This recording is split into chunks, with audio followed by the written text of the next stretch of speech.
Hey everybody, welcome back to Stack. This is episode 126. Wow, that's a big number. These numbers are getting real big. Bigger every week. Doesn't it feel like that? Doesn't it feel like it's a bigger number every single week? Is it 126 It almost like or 136? it is. Yeah, it's almost like that's how numbers work. That is. Yeah. They get incrementally bigger until you die. Isn't it funny how that works? No. No? It's not funny at all. Okay, sorry. I'm sorry for It's even okay. humoring the idea. But this will be a fun episode. Today we're going to be discussing musical biopics, hence the latest release of Bob Marley. Yeah. What's the subtitle for it again? Bob One Marley. Love. Is it One Love? One I Love? mean, that's technically its entire title. Bob Marley One Love, or is it no? One Love, Bob Marley. No, it's Bob Marley. Bob One Marley One Love. Love. One Love. So we're going to be talking the best and worst of musical biopics. Along with that, we all saw the latest Sony Marvel collaboration, which is Madam Web. And that's been a hot button movie lately. And not only that, we're going to get into some movie theater promotional items and also AI. We have kind of a full discussion today, guys. So. Yeah. But yeah, let's dive right into it. I did not see Bob Marley. You did. guys did. You did? Yeah. So just Fun. I enjoyed myself enough. You know, it was a movie. I didn't hate myself watching it. I didn't. you did. You hated it. What'd you give it? 2. Okay, I gave it a 3 just because I like the music a lot. 2 Blu-rays, 3 Blu-rays. 2 and 3 Blu-rays. Okay. Yeah. But I think the reason I skipped out on it is just because I have this feeling that once you've seen like one musical biopic, you've kind of seen them all at this point. Especially one that's made like Bob Marley One Love. Because Is it pretty much it just doesn't do anything subversive. Yeah. Well, And- I disagree with Well, that. did you think the visions of his past thing was interesting? Well, it's, every musical biopic seems really satisfied with the concept of, okay, we're going to just show you their life from when they got invested in music to when they got famous to a certain point, if they die or whatever, or Yeah. if they've like hit their peak. And Bob Marley doesn't start with that. It shows like a brief scene of his childhood and then it cuts to like him being famous already. Oh, gotcha. Yeah, we don't really see his we see him. We don't see his rise to stardom, but we do see his him creating Exodus, which is his his best album. Yeah. Gotcha. So the movie kind of hops in when he's already known around because that's Jamaica usually a and whatnot, common trope amongst these musical biopics is always the rise to fame, the discovery scene where it's like, oh my Well, God, this is the next big thing. See, but they do okay, but it's not subversive in that there are sequences where it flashes back, and I I know see. we talk a lot on the show about Walk Hard, Dewey Cox story. Yeah. Oh yeah. There's literally a scene where he's in the recording studio with his band, the Wailings, and the Wailers. Wailers. Yeah, and he is recording a song, and it's like a Motown song essentially, and the guy's like, I don't need any of this knockoff stuff. I'm gonna walk out of here, and he starts walking out. He walks out the door, and then they're like, wait, we'll sing one of our own songs, and then it's like more like a reggae type beat, but pop. So very traditional, And then he walks in very slowly, and he's like, I got you. Yeah, Yeah. we've definitely seen that, and it's funny you bring up Walk Hard because I think we're all fans of that movie. love it. And Oh, it's big time. it's kind of incredible that movie was made 2007, Yeah. and it nailed the formula on the head. Yet we still see 3 of these a year, Maybe Yeah. more. to this Maybe day. more. We still have that Amy Winehouse You had one the Amy coming. Winehouse one coming out. We had a Whitney Houston one. Whitney last year? Houston one. Yeah, I think that was about a year ago. I just think most Elvis. biopics are so stale. They are. Unless it's there are music biopics or biopics we talked about Origin a few weeks ago. That's kind of a biopic. Is I it know- actually? Yeah, because it's about a real It's about a real author. I author. see. And then same with Priscilla that came out. Yeah. Yeah. Which are they're about characters or people in real life that you wouldn't normally think a biopic would be about. Yeah. But then when you have something like Elvis or something where it's a well-known artist or a well-known person, celebrity, Yeah. not it. That's when it becomes, it just really falls into the formula because I think when you're dealing with a brand, because let's face it, when these artists get that big, they become a brand. It's Yeah. more than just them as a person. There's they really have to make sure that image is protected. And there's also because of just the structure of people's rise to stardoms in that kind of industry, there are just general beats that people go through. Yeah. And as like a filmmaker, if you're trying to tell a story of an artist, it's like you're trying to keep it close to what really happened, and not deviate or like be subversive, then yeah, there are like just things are just gonna happen in a certain way that like, it's just gonna be the same thing over and over again. Well, how many music montages can you take in a movie? Like, Boom. where it's like, wait, Insert play one that of their again? most play that again, and then insert one of their biggest hits. or it's and then- like, oh wow, this is like it negates any of the actual like process of making a song. Yeah. Or like showing a rock montage that plays like a music video, like a famous music video of theirs. Like I think in Bohemian Rhapsody, Oh my which is I gosh. think one of the most iconic examples. And I actually enjoy that movie, but mostly because I like Queen. Yeah. It's just like they like do the Bohemian Rhapsody musical number in that basically, and it's like, okay, Yeah. how much of this can I take? And they do that in Bob Marley. Yeah. Oh yeah, Is there a lot of montages in this movie? not like an abhorrent amount, but like they have their fun with it. Yeah, I remember like when I walked out of that movie, like my general feeling was that this movie, the only value that it brought me as a film goer, is that I got to know Bob Marley's legacy a little bit more. Okay. But like it wasn't in any way that was like the feeling I felt was that I would love to see a documentary about this guy. That's how I feel about like a lot of biopics, because I felt the same way about Naiad when I watched Naiad, which is kind of a biopic. I mean, Yeah. it's not about her entire life. It's just about her. What if it was a musical? Damn. What? Naiad the musical. Naiad the musical. Put that on. She swims on stage. Yeah. That would be amazing. I'm swimming. But like I feel that way where it's like I feel like I'd rather just watch a documentary, Right. Like actual interviews with the people that were like involved. That's how I felt in their with story. Blonde. Yeah. Oh my god! Don't even get me started. I with thought it was Blonde. okay. I thought Blonde. I didn't was- like, yeah. I- I didn't like hate the movie, but Yeah. like I was like, I hated with a capital H. That movie I felt was so just in poor taste. I would argue exploitative. Well, that's too bad. That's too bad. That's too bad. I don't feel too bad about hating that movie. But let's talk about like what our favorite musical biopics. Like what are the ones Not that Walk work? Hard. Yeah, No, Walk Hard, besides 'cause Walk Hard, that's because too- we all love Walk Hard. that's too meta. But like the actual like movies that are actually like about musicians that are like taken seriously that work for you. Straight And out why? of Compton. Straight out of Compton. Good call. That God, is a that's good a good one. movie. That is, I mean, it somewhat follows the formula to a T. But like I feel, okay, Bob Marley tries to do this with its political storytelling about like Jamaican and British politics, and it's like a commentary on imperialism. Yeah.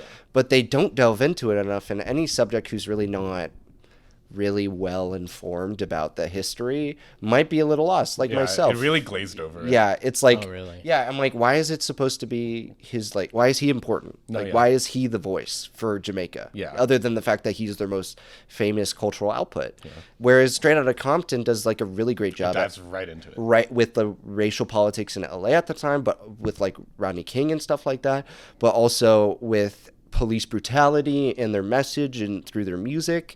And you get a feel for each one of the members of that group or that band, I guess. You do, and you see their dynamic very well. in Right. that Yeah, oh movie. my God. It's a really great depiction of LA, which Yeah. is important to you need to know that story. Mm-hmm. And I think it does a really good job of showing, like you said, Yeah. what the culture was like at the time. Yeah, Ice Cube's son is so perfect. Yes. It's insane how like Not just because of how he looks, because he looks just like he Ice Cube. acts just like it. Like that's exactly what I imagine Yeah. Ice Cube to have been like. And it's cool to see like when a family member is, almost like carrying the torch of their legacy a little bit. And we're actually going to be seeing that soon because they're filming the Michael Jackson biopic right now. And it's his nephew. I It's don't his nephew care. playing him. I have very, very complicated feelings about Michael Jackson. And I worry that yeah. because like we were saying with a brand that big, I think it's just going to end up being really stale. And I have a feeling it's gonna be a very generic movie. it is. And like yeah, kind of like you, Joey. Like I have a complicated relationship with Michael Jackson as well because I grew up with that music. I loved the music. I have not seen Leaving Neverland. It's Though, it's just such a heavy undertaking, but I know loose details. yeah. So yeah, I don't know. I try and do the thing where I separate art from artist, but I also know that can be tricky, especially for Michael Jackson. But yeah, I don't know. I mean, hopefully it's a good movie. I like the music. I don't really care about Michael Jackson. No. Were you ever a fan at all? I mean, like, a passive fan. I know like certain songs I like. I mean, Yeah. it's impossible for like I think a pop person, like a pop artist, to have like songs that you don't like because they just release so many. Yeah. Yeah, Like there's so everybody has their Beatles song or everybody Yeah. has their Michael Jackson song. Right. And for me, that's how I feel about him. Like, oh, I like Man in the Mirror. I like the there's a song. It's like I forget what it is. Oh, Sing it. sing it. Sing it.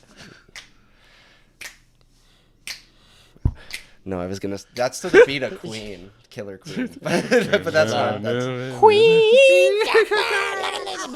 yeah, but I don't know. Everybody has their song with, and Michael Jackson. I don't care for him. And what's his story even like? What's that like? Well, I think they're gonna talk about his upbringing because they're having Coleman Domingo play his father. Yeah, but that's like. And he had a very abusive childhood. The whole Jackson 5 clan, like their childhood was. But rough. I don't want him to make him like a sympathizable figure, especially with his controversy. I think that's what's going to end up happening. They're going to very, very much view him as like a victim of a lot of stuff, which he was, but also he hurt a lot of people in his life. Regardless of like what is true and what's not, it's still like known fact that this guy like hurt people. I think we should just avoid doing biopics about predators in Hollywood, unless it's meant to like, I don't know, dissect. Lean into something. Yeah, like to yeah. like a Bombshell type thing where it's investigating their stuff. Like they can be in it, you know. But When are we getting a Weinstein movie? yeah, who wants? Well, to, they did. She said. yeah, but Remember like She Said? he's not in it.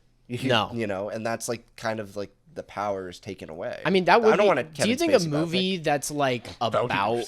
What- But like, do you think like they could ever make a movie about like a bad person? Well, but like they- actually try to dive into like the psyche of this character. Like, we've- do you think that could ever get greenlit? We've talked about not how famous like, people. yeah, like serial killers get that show. Like Dahmer, remember they made a Oh, whole yeah. fucking show about Yeah. it. Oh, and they just Like- keep coming too. Yeah, I mean, and that shit like it sells. People love that shit. Yeah. Yeah, but I feel like that's different because they were never really adored. Like it's That's not like true. celebrities, whereas like you can create that and everybody's gonna think of them as the evil person, and that's just a way of like viewing them.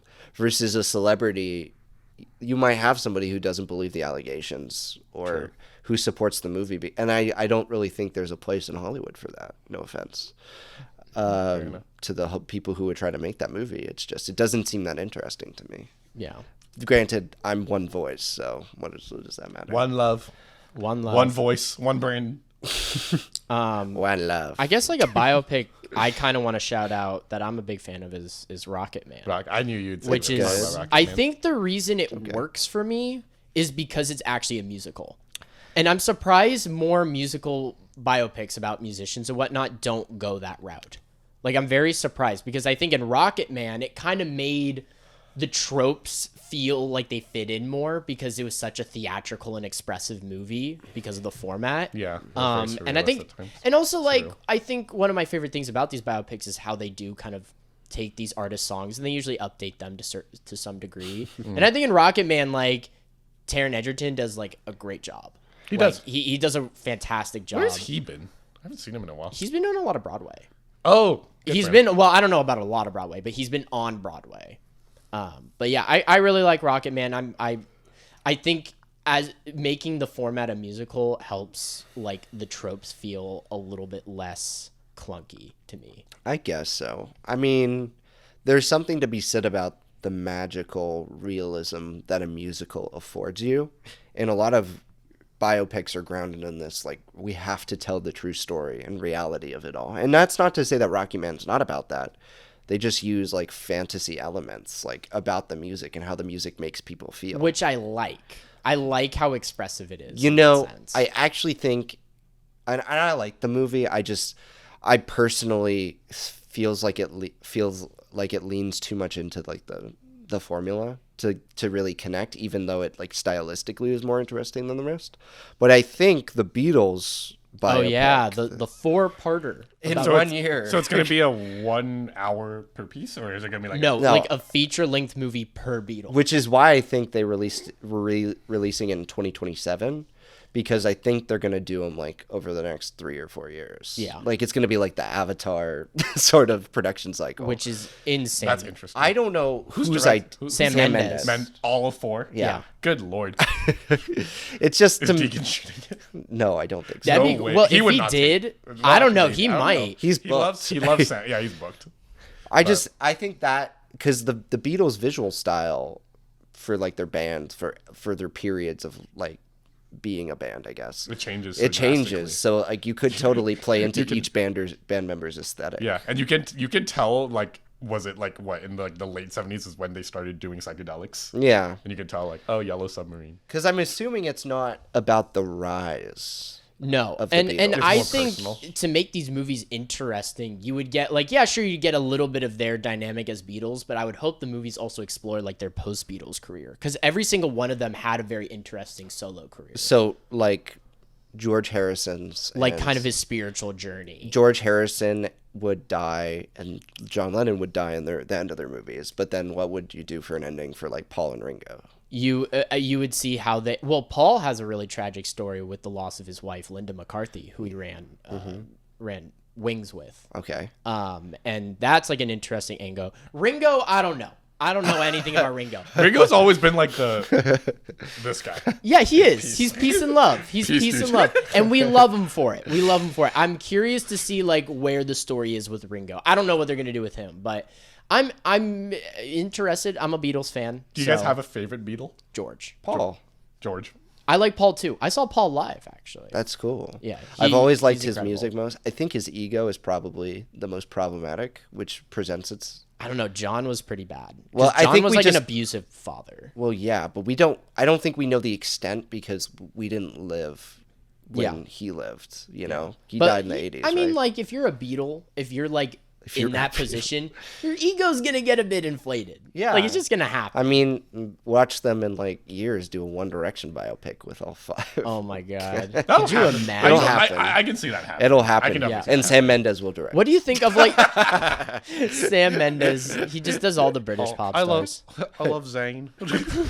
Harry. But that's an interesting question. Of like the current pop stars out there, like 30 years from now, who's gonna get the biopic? Weekend. I think But Weekend. Weekend, I think really? one day, way down. Do you think the he's that big? Like I Yes. know you're a big fan of his, I think but he's- like it's- I do. If someone really asked me like who is the biggest like musical artist right now, I'd say Taylor Swift and Weekend.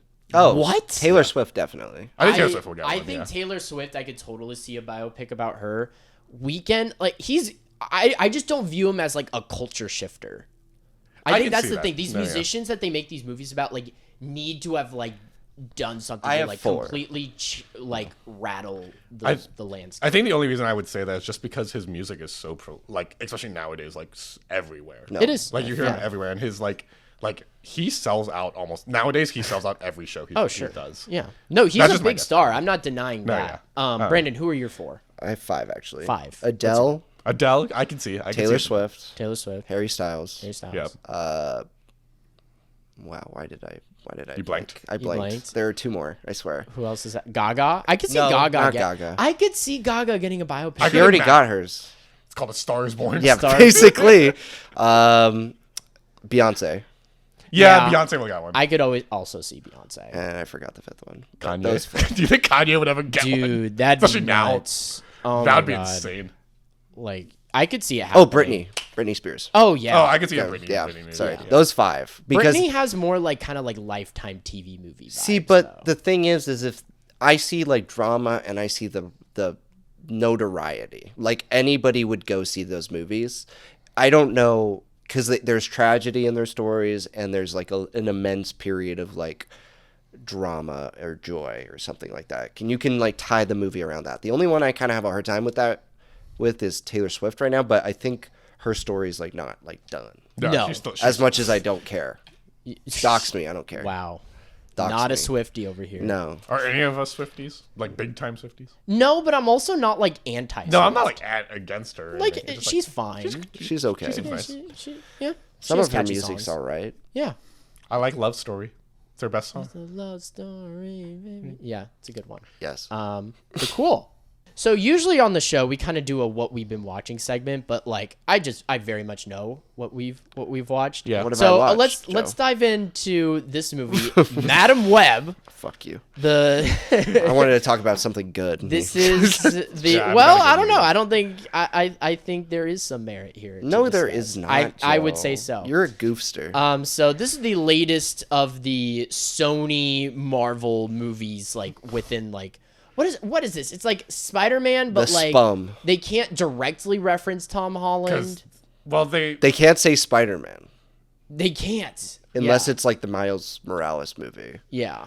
is that because like they're lending the rights to Marvel. Marvel. They which is can't with mess Disney. with their product because if they say Spider-Man, Yeah. Then everyone's gonna freak out. yeah, and they're think gonna be like, "Oh, MCU. Tom Holland's gonna be in the next one." Yeah, and he's but- not, obviously. No, Right. no, but there's Venom, the two Interesting. Venom movies, then we had the infamous Morbius, and then now we have Madam And Web. I've seen all of them. So this is it's been a rocky road for this little subsection of the franchise. Yeah.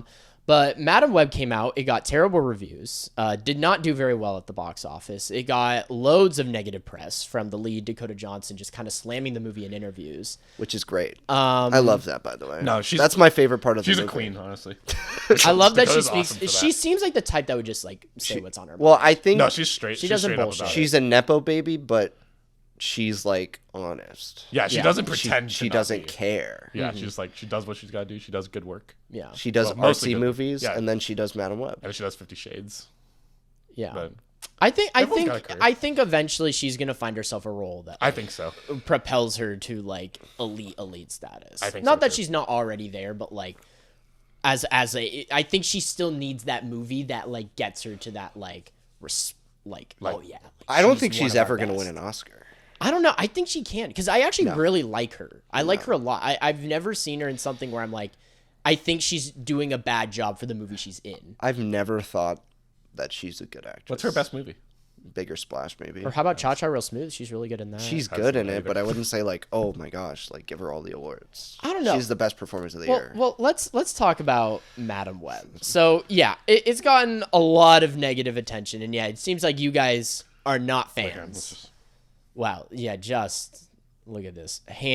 Face is in hand is in face, just Yeah. becoming one. No, yeah, it was. I mean, it was exactly what I thought it would be. I It didn't met ha- your expectations. I didn't have any. I had very low expectations. I just wanted to go in and have a fun time, which I did. Even though I was not the biggest fan of the movie itself, I did enjoy myself. I can't say I was bored, No. even though like as insane of a movie as it was. Yeah, it's a. I don't know what to say. What else can I say? It's horribly repetitive. Yeah. None of it makes any sense. Who the hell are all these people? Why are there like what? Yeah, I don't know. It's all very contrived. Everyone's generic. I want to hear what Joey has It's to say. archetypal. Speak for yourself. There's a term called camp, It's and there's also a term called so bad it's good. no. And I think we just found a new cult No. hit here. Watch I the think we Beekeeper. do. That's so bad it's good. No. Don't watch this. No. This reminded me of like really cheesy early 2000s like thrillers and like action flicks. Like I got like a little bit of Scooby Doo vibes. How could you hate Josie and Final the Pussycats. Destination and like this? Here Because they're so similar. I don't know. are. I don't Yeah, know. it's I don't Kind want of are. They are. Structurally, too. They are. And there's a lot of stylistic choices that are the same. And I'm watching this movie and there's like so many batshit creative decisions and like I don't know if necessarily the filmmaking team like didn't know what they were doing. No, I would like to, at least I like to tell myself that they were going for a look, you know, and A fake movie. you know, and like I mean, disagree. bro, whoever I forget the exact name of this piece of gear. They use this like tripod head or whatever called I think it's called a Russian head. It allows you to do this with your camera. Yeah. roll your They use it camera. like 5 They times. use it so many times. Oh my god! And Brennan, I know you're not. You don't care too much for the 180-degree rule. No. But as a DP, that shit hurt me so much. Watching how many times they break it for no reason, like killed me. It's like the entire time. Taken 3. But the thing is like you don't have like incompetent people behind, except for the writer. Like there's nobody incompetent behind the direction. What was the budget of this movie? I think it had 100 between 80 and 100. So it's like a smaller scale comic book movie, which I like. I don't know. I'm not saying it's like a good movie. It's a bad movie, but that's like why I like it. No, I don't blame you for like having a good time. Like you said, I was never bored. I was always thoroughly entertained with what the movie was doing. I was bored. I was not. I was having a blast. I wasn't bored, but I have a feeling if I ever saw that movie again, I would just leave. You would leave? Well, let me not leave, but like I wouldn't be like, ooh, Madam Web, I gotta sit down. We talked about camp last week on the show with Lisa Frankenstein. And like that camp, I can understand like reaching a wider audience. With this, I was like, there are moments, sure. Yeah, like when they show the spider people running on fake trees like Tarzan. Which is just ridiculous. And then like when you see like the Pepsi S on, and like why are there Pepsi explosives or explosives in a Pepsi warehouse? Like why is that a thing? Product placement. Well, no, but why are there explosives in there? Because why? Because it makes fireworks go boom. It makes fireworks because we won't have a grand finale. Yeah, I guess. But there's stupid stuff in there that I enjoy. But like I was like, I did not care or find myself invested in the story at all. And like that's the thing. You might be like, oh well, you don't have to be if the movie's so shitty. But I'm like, sometimes even in like a bad movie like The Room, like I care about the dynamics between the characters. You care about the dynamics in The Room? Yeah, I do.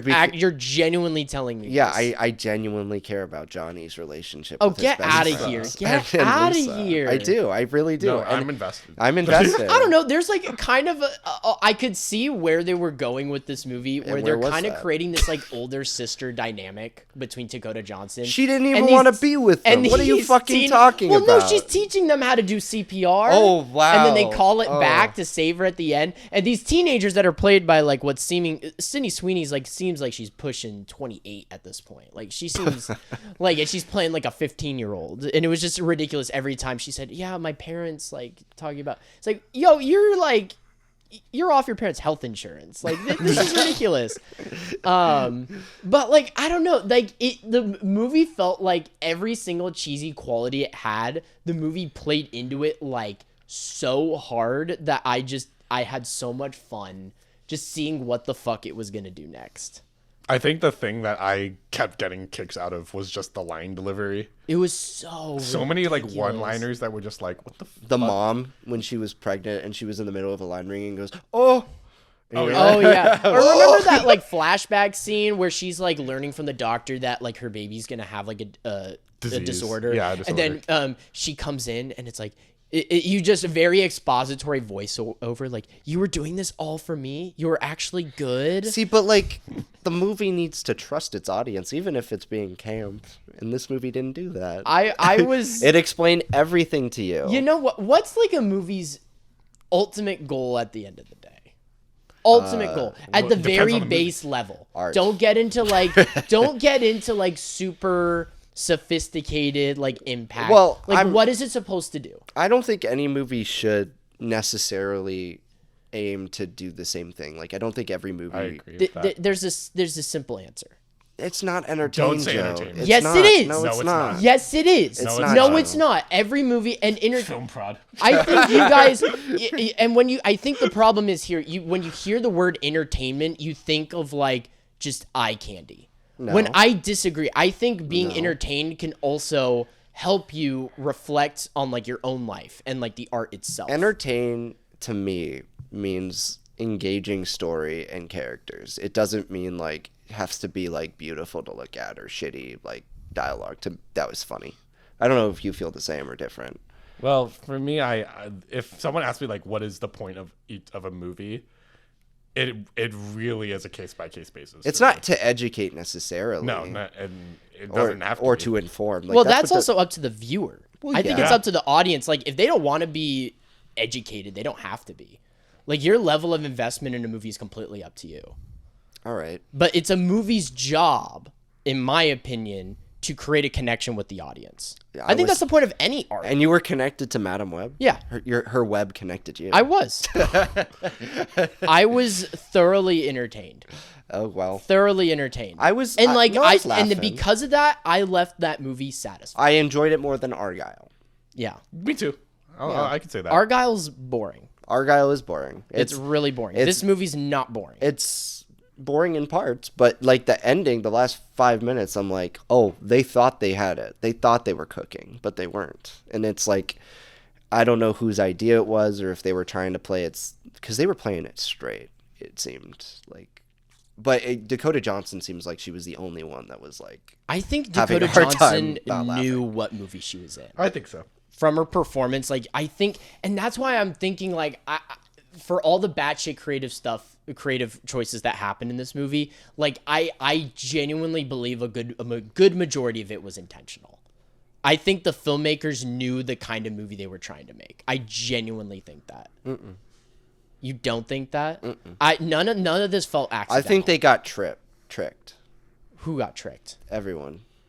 By who? Joker's tricked. Who's the Joker? The Joker is the studio for Sony. commissioning that script, and then they probably were like, oh, we've got this amazing script, you're going to be part of the MCU, it's going to be crazy. And then they were like, oh, we're going to change the script on you and you're locked into a contract and now you can't leave. And so they were like, okay, we'll do it as best we can. And that's what they did. Or S.J. Clarkson just wanted to make a fun throwback to 2000s thrillers. And she did. What do you think? I think both can be true at the same time. Because here's the thing. No filmmaker goes out to, like, purposely make, like, something that they think an audience wouldn't enjoy. No film. You think a filmmaker puts that much time and energy into Harmony a movie? Korine. You ever heard of Harmony Korine? Yeah. Uh, Aggro Drift and That, Demo. like, He's they, got, like, but a- genuinely, like, is intentionally trying to alienate Yes. people? because that's Yeah. the 'Cause idea. That's the It's idea. a point of exploitation. There's this movie. I called, don't like, think that. I think there's specific audience members that, like, they know for a fact they're going to get engagement out of this. They're going to create a conversation. They're trying to flip a certain concept on its head and trying to create a discussion out of that. And that, in my opinion, is not alienation. I think alienation can be used in a creative way to not to almost like reverse an alienation. Kind of like how there's this movie I remember seeing called, okay, this is a very off-topic movie, but it's called Colossal Youth. Slowest movie I may have ever seen in my life. It's literally like 2 hours or an hour and a half of like a guy walking through a town and nothing happens. And the whole thing is like meant to be like, it reflects kind of like the social environment that it's immersed in. And that was like a very alienating movie for like, because I remember we watched this in film studies. And yeah, you know, like sometimes it can be used in a creative way. Whether or not it resonates with you is up to you. But yeah, I mean, like for me, like that movie, I thought it was powerful, but it didn't resonate with me. But it created a discussion, did it not? Yeah, but it's still alienating. I don't think Madam Web creates a discussion. I think it does. We're I think discussing we're it right literally having a discussion right now. No, it's a one-sided one. No. He's so afraid. No. no. That was like It's a No, debate. yeah, that was you in film studies. No. Whatever. Anyway, I champion this movie as a so bad it's good cult classic. I wrote this in my letterbox, but I'll catch the real ones at the midnight screenings in a few years because that's the kind of movie this. I'll represents. never watch this movie again. I don't think I would either. I would see it at like a screening with a bunch of people who like are there to just like have a good time. I was having a good time. Laugh Make at no mistake. I would never watch it again. I think it's like a waste of time. I didn't think it was, everybody hyped up Madam Web, and I hate to make comparisons, but like I watched Napoleon recently, hyped up the campiness of both of those movies, and neither lived up to the expectations that I had. Maybe they were too high, but I don't know. I think I expect more silliness, like Beekeeper. Check out Beekeeper. Yeah, you're a bit- big Beekeeper fan. No, You love I Jason gave Statham. it a 1.5, and it's awful, but it's like hilarious. Like everything in that movie is like, what are you doing? You see, that's how I feel about Madam Web, though. Where, All like, right. the whole time, like, I was just, like, having so much fun just seeing, like, what crazy thing is this movie going to do next? Like, what... And I find entertainment in that. And, like, if that's the case, if a movie's able to engage with me in that sense, like I can't call it a failure. A favorite? A favorite. It's not your top 50. No, but like I can't call it a failure if it does that. Argyle, on the other hand, is an example of a movie that bored me so much that like I completely disengaged. I mean, does it feel like it's made by AI? What? Madam Which Web. one? Madam Web? Yeah. No. That I saw way too many, like, clearly there's some just crazy person out there like making these decisions. That's understandable. Sometimes like a movie reaches a point of like, because it's like below mediocre. I would say Argyle, like its worst qualities are just it's too mediocre in the sense that like it doesn't do anything. It doesn't take any swings. Not according to our friend Justin. I'd rather see a movie. Yeah. Just our friend Justin loved this movie. And you know what, teach their own. But I think Madam Web, like I'd rather see a movie take a swing and miss terribly than like just play it safe. Okay. And I think Madam Web takes swings Okay. and misses every single one. It strikes out all the power to you. in terms of like if it's a baseball game, like the other team against Madam Web pitches a perfect game because they just miss. It's like 1, 2, 3 strikes every single time. But that's what's fun about it. I don't know. Anyway, I feel like I feel like we've said our piece. No. No, No, you have I more have- to say. no, I've said my piece. I've done. Yeah. All right, cool. Beating a dead horse at this point. So now to go on to these kind of ancillary topics. What is that right there? What is that on the table? it's Can you the- pick that? Grab it real quick. It's the Dune 2 popcorn bucket. Wow. And what's your honest opinion on it? Because you ate popcorn out of that For while watching the Madam movie. Web. For Madam Web. I had this. Okay, but ignore the movie. But Yeah. like, how was the eating experience? So I was like really excited about this product because like weirdly enough, movie theaters I think are trying to court new audiences. AMC, Harkins, Regal, all these like Alamo Drafthouse. What's the one you go to? Vidiots? yeah. Yeah, like small theaters, big theaters. They're all trying to get people back to the theaters with these weird promotional products. And usually it was like just pictures on bags. And I'm like, I'm not going to keep a popcorn bag or something like that. But with these popcorn buckets, it's really cool. And I love the first Dune movie. I really do. And what's great about this is it's like, it's themed perfectly to the movie. It's got heft to it. It's a great price. And it's weird to be reviewing a popcorn bucket, but really it goes with the theme. And it's so cool because you can put popcorn in there. It's secure. So like it's hard for popcorn to fall out of there. And then when you reach in and you pull the popcorn out, it encourages you not to eat as much and eat it so fast. Oh, interesting. Which- Because there's like resistance. Because there's resistance. So you can only pull out so much at a time. That's true. And I'm like, oh, well, like, I'm not going to go through, like, my popcorn so large fast. so quickly. Yeah, exactly. Which is great. You can Is this meant to be a large popcorn bucket? Yeah, that's a large. And it fits a large. Like, we poured it in, and it's like... If you have A-list, this is, you got a refill in this. Yeah, exactly. And I did. Gotcha. So you would say like that you get a positive rating, like you feel like you got in your money's worth. This would be a 5 out of 5 Blu-ray. Is this the best popcorn bucket you've got? Okay. I have a Pixar one. Evelyn and I got a Paw Patrol one. You got the Paw Patrol one? Yeah, we did. And then I think I've gotten like other ones that are like similar make to this. Like Ethan has some Ant-Man ones. Yeah, he got one right there. But this is probably the best themed one that I've ever gotten. And this is like also like I kind of want to just show this off to people. Yeah, and it's so unique. It's Like I so don't know unique. any other popcorn bucket But that looks like this. like I don't know. Like, do you have anything to speak of? Like with the, I don't know if you buy into like movie theater promotions or anything like that. I what were you? Well, I was where gonna say were you like at? for me, like I would. It's just this is weird about me, but I'm not a big popcorn guy when I'm going to the movies, Boo. especially when I go to AMC. I'm a Do you want to touch it, Joe? I've And what touched it. I've had my What is Dune my popcorn go-to bucket snack? experience. I don't know, but yeah, it's and like I think for me, I'm down for the promo stuff. It's just it needs to be geared towards certain items that I'd be down for. Like if they had a Dune shirt, oh man, I'd get that shit. Well, I know they do that at like certain places, and it's hard for like companies to really get ahead of the game when it comes to like promotional items and like buying that because you're not guaranteed because it's a new market. I hate to like sound like I'm like promoting because that's what it is, but I think it's great. I think movie theaters should do this more. as a means of pulling people through the door and being like, not only can you see this movie, but you can get this themed merchandise. Can you imagine if like at Endgame, like when Endgame came out, if there was like a themed popcorn bucket like this? And I know they did stuff, but it was like the bags. You got like a metal tin with like the characters on it. There's like an Iron Man like hand or some shit. Yeah, they did like that with at Disneyland with like Yeah. drinks and stuff, but I would have loved to have seen that more in theaters, you know? So I don't know. I think my draw away from this stuff is that it ends up just kind of being clutter that comes to your house.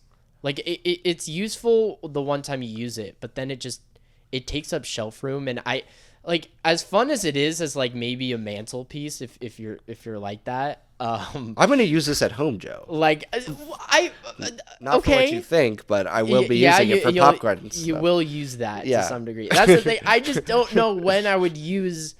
I would just use a bowl. Whenever if I'm I making watch popcorn at home, I just use a bowl. Whenever a I watch Dune now, I'm gonna be watching it with this popcorn bucket. Do Are you you gonna watch take this to Dune Dune like a too? lot? Like frequently? Like how many times a year do Maybe. you watch Dune? Once. Probably Once. once. So once a year you're using. I pull it. That's value. It's value. You'd And- be losing money. Yeah, if you don't do it. I don't know, but and also like theme parks. Like that's the reason I don't get like food specific things from theme parks, like the big. Or like cups the whatever. refillable. Do you like, think Unless it's like tacky? unless it's a little tacky. I find it a little tacky personally. I could get it from a collector standpoint, but like I don't know. For me, I think it would just create clutter. For me, I would get like let's say like one of those like cups, if it was like a theme park like I really frequented, you know, and I can be like, oh, I want to go get a soda, bring my cup. Well, that's the thing. If there's a deal where it's like you buy the cup, but then you get like a free refill every time you visit or something like that, then I could see the value of it if you plan on going to said theme park multiple Enough, yeah, times. to Like warrant Six it. Flags has a promotion thing like that, but I went twice, and that's like the only time I would ever want to go to Six Flags, if I'm being honest. Oh well. So I can't imagine justifying that purchase, but I don't know. To me, it doesn't feel like it's worth its value. I think there's other movie memorabilia that's like Like what? Like what would you like to see stocked at a movie theater? Do you Like- think like Blu-rays or something like that? No, Not of movies that came out, but would it be not like like a physical theater? media, but if they had like limited edition, like I like cool figurines. Like we have this Mickey right here on display, something like that. Also Like mine. I could see that like limited edition like Yeah. figurines Yeah. or something like that. Like that's cool. I don't know I don't know what it is about like the concession items themselves that are meant to carry food, but like I feel like they get dirty too over time. Not and, if you like, clean them. Well, you can clean them, but like I don't know, they're not meant to like be decor in your house. I'm not saying it's decor. But like, but then if it is, then what is it for? Eating. Eating, but like I would just use a bowl. Like I don't feel the need to have a Boo, that's so popcorn bucket. boring. What do you mean that's so boring? Maybe It's we just need to find practical. the right popcorn bucket for Joe. Like, what Yeah. if they had a flux capacitor? Ooh, yeah. Thing? Or a I don't know, DeLorean but, that like, opens they up. always make it like it's like out of plastic, you know? It's not like fine ceramic. Oh, Maybe I'm a little bougie when it Ceramic. comes to this stuff. Like I He's don't like, know. oh, I got my white ceramic bowl. But I you're can't paying eat it. $25 for that. That's worth it. If that was like $10, I'd consider it. Really? I think 25 is like overkill. That's because you only use it once, Joe. Yeah, exactly. It's Use like a it- one-time thing. Use it multiple times. If it's like 10 times and you can kinda you get a have this- refill just from that? yeah. Literally, you can go up to the fan and be like, "Hey, I have a Dune bucket. Can I get a really?" So you can get large popcorn forever. No, I don't know about that. But they would probably question that. They'd be like, "Where's your receipt?" And you'd be like, "I don't know. I just have this Dune popcorn bucket." Oh my gosh. Well, It's worth it. I don't know. If I'm being honest, I disagree with that. But I just don't have any. I've never seen a popcorn bucket that like was like I need that or I need to get that. Even if it's as a novelty as like this one. This was the first one where I was like, you know what? This is unique. I respect what they're doing. I'm gonna support that. It's freaky. You're gonna support that? It's freaky. You gotta reach your hand in there, grab Yeah. that popcorn. It really is. All right. Well, enough about popcorn buckets. One thing that Brandon you brought up that you kind of wanted to touch on was Yeah. there's this new AI technology. Is it new? It's called Sora. Well, right? That's what the software is called. I would assume that this AI software is like building off other AI software because it's like you ever like follow those like accounts or like YouTubers who would like have conversations with like AI online when you were a kid. You ever? I've seen that. Yeah, Yeah. I've seen people do that. And it's like, oh, it's like, it's not, it doesn't make sense. It feels random and stuff like that. Yeah. We've been training AI since we were kids. And it's just now getting to this state where they're making photorealistic videos and such. Okay, yeah. So explain, like, give like a lowdown of like what Sora is, what does it do, and what are people using it for? So essentially, I don't know if they're Twitter users or if like they're people who are promoting this product as a thing, but it's a program where you can input a phrase, like a very ultra specific phrase, and it will make a photorealistic video, either animated or like actual like live action, to match what your description is. And it's pretty close from what I've seen. Wow. The issue with it being is that people are like, this is going to revolutionize filmmaking. No. And you're like, and as somebody in the film sphere, as we are all people in the film sphere, I thought it was such an interesting topic because we pretty much shun it in a lot of creative capacities, you know? I think people think of it as a tool. Yeah. But I think it's a tool that goes too far. I mean, like, look at the way movies see it. Like, the creator views it in a positive way, but I hazard to guess that it's like one of the only positive sort of things about AI you can point to. No, yeah. This whole thing with AI being like used in the film industry is like, it's such a contentious topic because there are use cases where it can be really powerful and can be really meaningful when used appropriately, but there are also times where it can just come off so lifeless and so like inhuman. So like, for example, I know like there's a lot of folks out there who use AI to like conceptualize a visual style, or like, oh, it's like, I have an idea for this shot or this kind of whatever. And then they can just feed it to an AI and they can spit something back out. And at least it's like, you can almost use it as like a storyboard. It's a reference. Kind of type thing. Reference, yeah. In terms of like actually using it to create the art itself, I can see in some places where it can be used, and especially when used creatively in a certain way. But if the whole movie is just made by an AI and you just fed it some crap, What's the point of the artistic process? I don't really know if there's much artistic process of merit in the way that I value artistry. Is there concern though that people are just going to use the software to take out like just make up whatever the fuck? Yeah, exactly. Because from my point of view, I think AI can be a really helpful tool. Like, for Absolutely. example, I'm an independent filmmaker. I suck at drawing. I often can't afford a storyboard artist. But it would be helpful to have an AI software that, like you were saying, I can use as a reference point. Like, Almost hey, I have seems this like a idea for a bridge too shot. far. A what? Almost seems like a bridge too far. What? Elaborate on Well, what you mean by that. If you're relying so much on that process rather than talking to another human being, and I know we can't afford storyboard artists, you know, you are taking a job away from somebody, potentially. Well, like, what if it's a job you can't afford to pay for in the first place? Well, because that's the tricky part about being an independent filmmaker is the aspect of, like, I don't have the money to pay for people, and I'm afraid to ask people for free labor. Used appropriately and within scope, I think it can be a helpful tool. Absolutely. Do you think I would. studios would overuse it? Yes. Are you kidding me? And I think that's where That's the people are danger. scared of. Yeah. Yeah. Yeah, if a studio sees an opportunity to make more money for less money, Yeah. they're gonna go for it. It's a business. And you know what the most ironic part of all this is No. like, take the job of a studio executive. Now, you could say this about any role, but like what a studio executive's job is essentially to observe data and then make informed decisions based on that with the movies they're making, creative decisions, whatnot. Technically, AI can do that job too, actually very well. That's what AI does. What AI does is it observes billions of data points and then makes an informed output based on that. And that's what a studio executive does. I have to give credit to Patrick Willems. If he's a YouTuber who does video essays. Yeah. He kind of brought up that point, which is very true in the fact that like it's ironic that these studio executives are the ones who want to utilize AI to replace jobs when like their job is probably the most replaceable by that software. That's true. Which I find very ironic.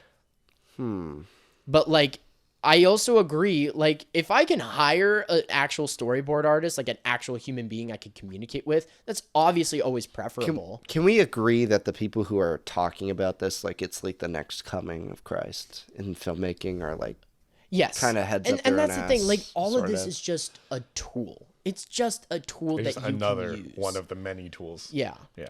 And that's what technology is. Technology is always going to evolve to become more convenient to the user. I feel like I am like an old head. Yeah. And all of You're this. just anti get this shit. I'm out like of here. I'm like my view of AI is like if it's not human, then I don't want it. Even if it's like gonna make my life easier. Like for like I don't view like the internet as like AI because it's technically not. Like I have to come up with the search like for a synonym if I want to use it in a piece, or I want to if I come up with an original thought, I want to be able to type it in. But it's just eliminating that human element. Yes, it makes your life easier and it potentially could have a beneficial effect, but I think it morally takes away so much. Well, like, I think you can say similar things about this tool. Like, for example, with Sora. Let's say, like you were saying, I think Chris was bringing this up earlier. You have an idea for a shot or an image or something that, like, you can't conceptualize. You could type it into this AI machine, and then it gives you, multiple different options or Yeah, images. it spits out and that could be like a creative spark. You don't have to like, oh, that's what I'm using, take that image or whatever, but it's Yeah. like, oh, I like the direction that's going in. That's helping me visualize this so you can actually like execute on what your original vision was. Still don't like it. But why? I just don't like that I don't like the idea of it aiding people. Like, I want them to have the thoughts that they have, and if they can't come up with a better thought from another human being or themselves, then why use it? But because like I think it can help jumpstart that creativity. Maybe. I think that's like Maybe. what this Like, tool. I've- I think I'm not at willing best to- that's what this tool can And do. I've seen ways that AI has been used like this. There's the Academy has been putting out like these little like video vignettes of like movies that came out this year that are deserving merit. Yeah. They did one for Iron Claw, which I thought was really ironic. Oh, They don't really? give Because any they didn't give him nomination. anything. Yeah. Zone of Interest used AI Really? during the infrared scenes. Oh yeah, I can imagine. A lot of crap in there apparently is AI like inputted. I think like those, if I remember correctly, those apples that she was placing, they lit those with AI. Really? They didn't like give them like heat or anything. That's Okay, interesting. I'm like 90% sure this, because that's why I went on my phone for a second real quick to search up. I have to pull up the video if I really want to confirm this. Yeah. But yeah, I do think they used AI. And I mean, and that's like an example of like, yeah, it's just using a tool to help execute a vision. Yeah, if it's because like if it was like, hey AI, give me an amazing story about the folks, Yeah, blah blah blah. if you're asking then- them to write a script for you. Because if you're in creative control, then these become a tool. But then I think if you give the AI creative control and you're literally just giving it whatever, Yeah. then that's where I'm a little like, I think you nailed it on the head. I For think me, at least, it is. It's like who's walking the dog here? Is AI walking us, or are we walking AI? It's a slippery slope. that is slippery true. It is a slope? slippery I slope. think the more we lean into it as a society or as an industry, the more likely it is to increase in its purpose. And it's only value. going to get stronger. And it's only going to get better. And when people see that, no, yeah. it shit's over. But like, Terminator 7. Ex Machina, all baby. AI. but I don't know what Ex attitude Machina. should we have? Should we have like we need to limit this, or like we kind of brought up the creator? I think the creator standpoint on AI is that it's just an inevitable next step in like the human existence. It's like this is just going to become a part of our lives. Science fiction has always been really good at playing with these concepts about like artificial intelligence. I mean, with humanity taking a step too far. And not that I think it would ever get to the apocalyptic level of thing. I just think it's something that is inevitably going to corrupt society. So why lean into it? Why not just let things stay the same? Are we incapable? But is that what's corrupting society? Yeah. AI? Yes. Really? Is that what Partially. you actually believe? Yeah. If you look at how AI can create something so photoreal, and you can have a conspiracy theorist like make a very photoreal thing. Have you seen those edits of like Joe Biden saying like random ass shit? Yeah. Just like people. And yeah, he's not the sharpest tool in the shed. He's 81. Like, but Oh man. he's yeah, crazy. no, in the but- wrong hands, you could start a war. Yeah. But like, is that AI or is that humanity's fault because they're the ones using it. Well, for we're the nefarious ones purposes. who developed it, though, aren't we? Yeah. So who's to blame here? Is it the It's AI? the or chicken is it and us? This is the chicken. Oppenheimer question, baby. It really is. It's the chicken and the egg. I think that's why you don't even deal with it. You just ignore it and try to use what you can creatively. I think that within scope and within reason, it can be a helpful tool for creatives. Just don't, like Chris said, don't let it Oppenheimer take the lead Strauss on over it. here. I'm Oppenheimer. Oh, no. I created AI. But you begrudgingly created AI. He's all for it. I love science fiction, but I would rather it not come. And I'm not even like, yes, go AI, like let it take over. Like this. You're like my parents. My parents and my sister think it's a great tool. But I think I see the benefits. How about that? I don't. Oh, I see benefits. I think see it's the horrendous. benefits. It's like the Ghostbusters Afterlife use of Harold Ramis. Beneficial. It's horrendous. But yeah, AI and film. But yeah, I think that does it for our discussion today. It's good. This was kind of fun. nuts. This was nuts. I know we didn't go into what we actually watched, but watch the Up series on YouTube for And free. go watch Safe by Todd Haynes. That's a great movie. I'm going to watch it soon. It's really good. Yeah. And watch. I don't know. I Bobby think Wine. What'd you watch? the Anything. Academy Award winning, not winning because they don't all win, but the nominated short films. I've seen mine Highlight on for me Wednesday. was Night of Fortune. So keep an eye out for that one. It's all right. It's good. Brandon's It's favorite is fantastic. the ABCs of book banning. No, it's the worst nominee this year. But I have seen all the nominees. Yeah. Oh, and Robot Dreams. Robot Dreams Dreams. is good. Cozy So review. good. Cozy review. Yeah. Maybe stay tuned for a cozy review of that movie. Anyway. Anyway, but that's our episode for today. Thank you everyone for watching, and we'll see you all next week. Bye. Bye. Ethan will be back.